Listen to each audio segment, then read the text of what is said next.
Hello and welcome to the Discover History YouTube channel, and tonight we're going to go through the answer for our Monday mystery. So if you remember, and for those that have not seen it, the items made out of copper is relatively small and something that I chose because we were filming some commission videos and we had it out anyway, so we thought we'd use this item. It's quite unusual.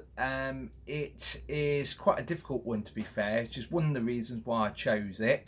And we only had one person that actually got the correct answer. We've got a few people thinking, for example, this item was a torque, which is actually something that was worn a lot in the Iron Age by men around their neck. I've actually got one of those and they're actually bigger than that. Some people think, well, you could get smaller ones that were worn on the wrist. So yes, sort of, but this item is not a torque. It's not something from as far back as the Iron Age, for example. And the winner, or shall we say the only one that got it exactly right, very specifically correct as well, was Chris Russell. So well done on that one, because the item is this. So for some people, they thought, like I said, it was a bracelet. I gave some silly answers yesterday, including is it, for example, a pirate earring, or is it something that goes through a bull's nose? It's actually something called a manila, and a manila is, in fact, a form of currency, really. They exist for a very, very long time in history. Some of the early ones actually go back to the 15th century, and you could say they are used right up to the 20th century, because there are records of them being used, for example, in the 1920s and even at the turn into the 1930s as well. So it's a manila, and what they were originally were bracelets to show off wealth. That's the idea of them, really. They really appear in Western Africa, but then from Western Africa they sort of spread from there. The name, they think, comes from a Spanish word, or maybe even a Portuguese word, because what you have to remember about Africa, especially the western parts of Africa, South Africa, is there were people visiting on a regular basis, in particular Portuguese, the English later on, but the Spanish also.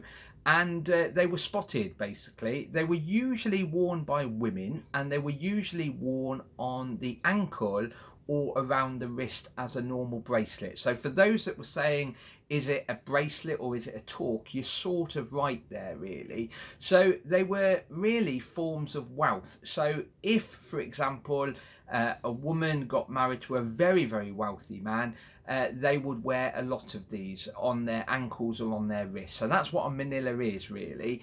But they were used also as a currency, as I said. So you could buy things or barter for things. So if there was a particular good cow, or maybe there were some fine pots being sold, for example, they could be taken off the wrist or taken off the ankle and be given over as money. So it was a form of currency for a long time. Now, the sad thing is, when you get slavery starting up, and like I said, that starts up way back in the 16th century, to be fair, and when it gets to its peak in the 1800s, the start of the 1800s, these actually become slave currency as well. So people would buy slaves in Africa and use these as a form of money as well. And that's why, even though there were currency in places like Western Africa to start with,